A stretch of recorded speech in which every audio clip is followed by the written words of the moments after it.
Marie de' Medici was born in 1575 into the powerful Florentine Medici dynasty, a family whose name was woven into the roots of Europe's political and artistic history. From an early age, she walked through halls filled with masterpieces, learning to see the world through color, culture, and quiet elegance. Her early years were guided by tutors, artists, and statesmen, each shaping her imagination and confidence. In those peaceful Italian palaces, it seemed clear her life was being prepared for something far beyond ordinary nobility. The Medici family had produced popes, queens, bankers, and visionaries, and Marie grew up surrounded by their stories. She absorbed their ambition, their taste for grandeur, and their belief that art and power were inseparable. When the time came, political alliances led her to France, where she entered a marriage with King Henry IV. The journey from Florence to Paris marked not just a change in country, but a transformation in destiny. Paris welcomed her with towering palaces, bustling streets, and a royal court full of ambition and unrest. Marie stepped into this world with grace, but soon discovered that even queens must navigate carefully to survive.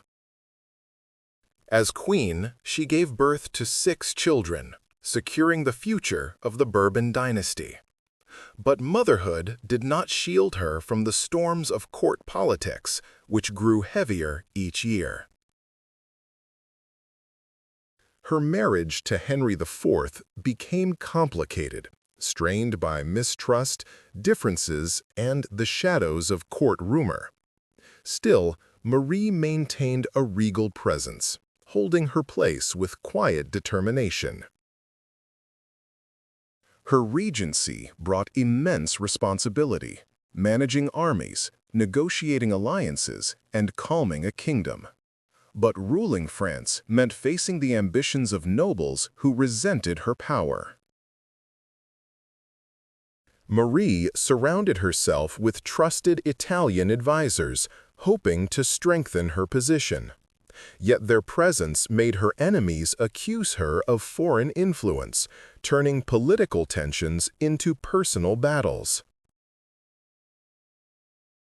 Eventually, conflict reached its breaking point, and Louis ordered her confinement in the Château de Blois. The cold stone walls echoed her isolation, a stark contrast to the vibrant courts she once commanded. But Marie was not a woman easily defeated. She escaped dramatically, lowering herself from a window with a rope. Her flight marked the beginning of a long exile, moving from one European court to another. In her later years, she lived in Cologne, far from the French throne that once bowed to her. Despite the distance, she carried herself like a queen until her final breath. Yet, Marie de' Medici's true legacy lives not in political victories, but in the world of art she helped shape. She commissioned the legendary painter Peter Paul Rubens to create a grand cycle of paintings depicting her life. This vast series, overflowing with myth, symbolism, and glowing color, remains one of the greatest artistic achievements of the Baroque era. Through Rubens' brush, Marie's story became larger than life, immortalized in sweeping scenes of triumph and struggle. Marie also supported architecture, contributing to the creation of the Luxembourg Palace in Paris.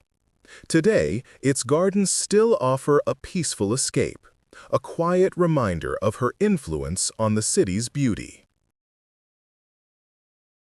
Though her political reign was turbulent, her impact on culture, art, and the visual identity of France endures. Every sculpture, painting and room she sponsored carries a whisper of her spirit. In death, as in life, Marie de Medici remained a figure of complexity, ambitious, emotional, proud, and deeply human. Her story reminds us that queens are not only rulers, but women shaped by fate, pressure, and dreams. And as history continues to unfold, her legacy remains woven into Europe's artistic soul. A legacy of color, of courage, and of a woman who refused to be forgotten. In the years following her death, historians debated Marie's choices, her conflicts, and the storms she weathered. Some saw her as a troubled ruler, while others recognized a woman navigating a world that rarely showed mercy to queens.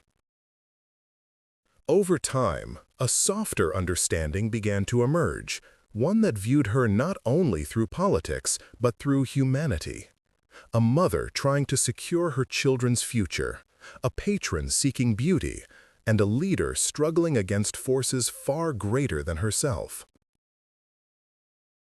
As centuries passed, her image shifted again, shaped by scholars, writers, and artists who revisited her story with fresh eyes. Her triumphs and failures became part of a larger tapestry, revealing the timeless complexity of power. Her artistic legacy, however, remained untouched by controversy. The Rubens cycle, displayed in the Louvre, continued to draw viewers into its glowing scenes of heroism, symbolism, and grandeur. Visitors walked the halls with quiet awe, feeling the weight of a life captured in sweeping gestures and heavenly light. For many, it was through those paintings, not books or politics, that Marie's spirit first came alive. The Luxembourg Palace, too, stood as a testament to her vision. Its gardens became a beloved refuge for wanderers, families, and dreamers seeking calm in the heart of Paris. Children played beneath the tree-lined walkways, unaware that a queen's ambition had shaped the ground beneath their feet. Artists sketched the fountains and statues, adding their own strokes to a legacy born centuries before. Even those who knew little of Marie de Medici could feel her presence in these spaces. In the arches, the sculptures, the carefully designed gardens, her influence lingered like a quiet echo. Her story also found a place in literature, inspiring poems, plays, and historical novels. Writers were drawn to the drama of her life, the rise, the fall, and the unbreakable resolve at her core. In modern times, she has become a symbol of resilience, a reminder of how women in power were often judged more harshly than men. Through this lens, Marie's struggles look less like failures and more like battles fought in the shadows of expectation. Today, scholars continue to explore her diaries, letters, and portraits, uncovering hidden layers of emotion and intention. These discoveries paint a picture of a woman who loved deeply, trusted boldly, and refused to fade quietly into history. Her world may have been one of crowns, alliances, and thrones, but her experience speaks to something universal: the desire to be seen, to be understood, and to leave a mark that outlives the circumstances of one's life. And so, when her name is whispered now, it is often with a mix of admiration and wonder. For Marie de Medici was many things: a queen, a mother, a patron, an exile, and ultimately, a legend. Her legacy, built of art, architecture, memory, and resilience, continues to drift gently through time. A soft reminder that even in the quietest hours of history, certain stories never truly fall asleep. As the centuries unfolded, Marie's legacy became a quiet thread woven into the cultural memory of Europe. Historians began to see her not just as a figure of conflict, but as a woman caught between expectation and destiny. New research unearthed forgotten details, private correspondences, diplomatic notes, and records that revealed the weight she carried. These fragments helped illuminate the emotional strain behind her decisions, giving depth to a life often judged from afar. Artists continued to be drawn to her story, finding in Marie a muse whose life blended triumph and tragedy. Some painted her in solitude, others in splendor, each interpretation adding another layer to her evolving image. Museums curated exhibitions dedicated to her era, allowing visitors to step into the world she once knew. Through tapestries, portraits, and artifacts, people encountered the textures of her life: velvet, gold leaf, ink, and marble. The halls of these exhibitions echoed softly with footsteps as viewers pondered the challenges she faced in a male-dominated court. Some paused longest in front of her portraits, studying the gaze that held both vulnerability and unyielding pride. In academic circles, debates continued about her regency, her choices, and her alliances. But as perspectives broadened, more scholars recognized the immense difficulty of ruling a nation in crisis. Rather than seeing her as a cautionary tale, many began to view her as a symbol of perseverance, a reminder that leadership, especially under pressure, often requires courage unseen by the outside world. Her architectural legacy, too, inspired conversations about early modern urban design.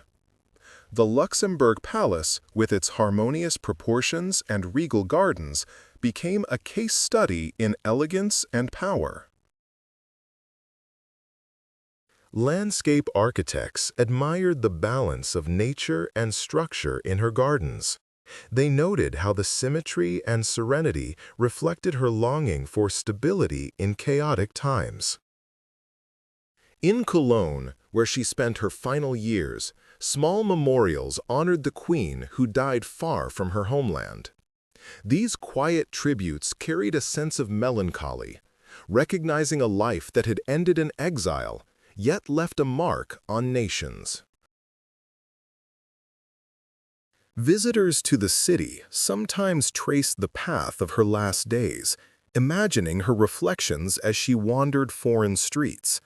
They pictured her thinking of France, her children, her palace, and the legacy she hoped would outlast her struggles.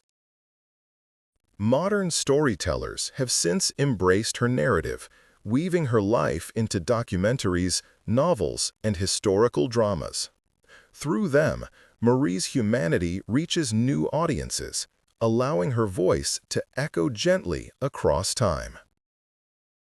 Though she lived in an age of grandeur, conflict, and spectacle, it is her quiet resilience that resonates most today.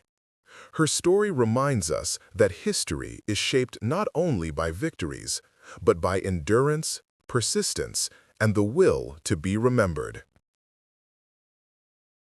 And in the soft glow of museums, libraries, and quiet city gardens, her presence still lingers.